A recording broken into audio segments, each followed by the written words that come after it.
ഞാനൊരു കാര്യം പറയട്ടെ. ലോകത്തെ 105 ടൺ ഫുഡാണ് ഓരോ ദിവസവും വേസ്റ്റ് ആക്കുന്നതെന്നാണ് പറയുന്നത്.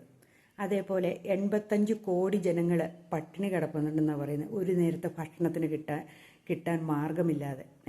നമ്മുടെ ഫ്രാൻസിസ് മാർപ്പാപ്പ പറഞ്ഞത് നിങ്ങൾ ഓർക്കുന്നുണ്ടോ?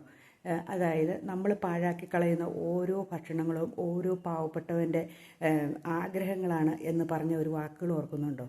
ശരിക്കും അതല്ലേ, ഒരു നേരത്തെ ഭക്ഷണത്തിന് വേണ്ടിയിട്ട് എന്തോരം പേര് ബുദ്ധിമുട്ടുന്നുണ്ടെന്നറിയാവോ? അപ്പോഴാണ് നമ്മൾ വീട്ടിലെ ഓരോ പകുതി ശകലം കഴിച്ചിട്ട് ബാക്കി കൊണ്ട് വേസ്റ്റ് ബിന്നിലേക്ക് കൊണ്ട് തട്ടുന്നത്. കഴിഞ്ഞ ദിവസം ഞാൻ ഒരു വീട്ടിൽ കണ്ടതാണ്. എന്തോരം ഫുഡാണെന്നറിയാവോ വേസ്റ്റ് ഇതിലേക്ക് കൊണ്ട് തട്ടുന്നത്. കണ്ടപ്പോൾ എനിക്ക് ശരിക്കും പറഞ്ഞ സങ്കടം തോന്നി. അത് ഏതെങ്കിലും ശരിക്കും പറഞ്ഞിട്ടുണ്ടെങ്കിൽ നമ്മൾ ഭക്ഷണം ഉണ്ടാക്കുമ്പോഴേ നമുക്ക് ആവശ്യത്തിനുണ്ടാക്കി പഠിക്കുക. ബാക്കി നമുക്ക് ഒത്തിരി ഉണ്ടാക്കണം എന്നുണ്ടെങ്കിൽ അത് ആർക്കെങ്കിലും ദാനം ചെയ്യുക, പാവങ്ങൾക്ക്.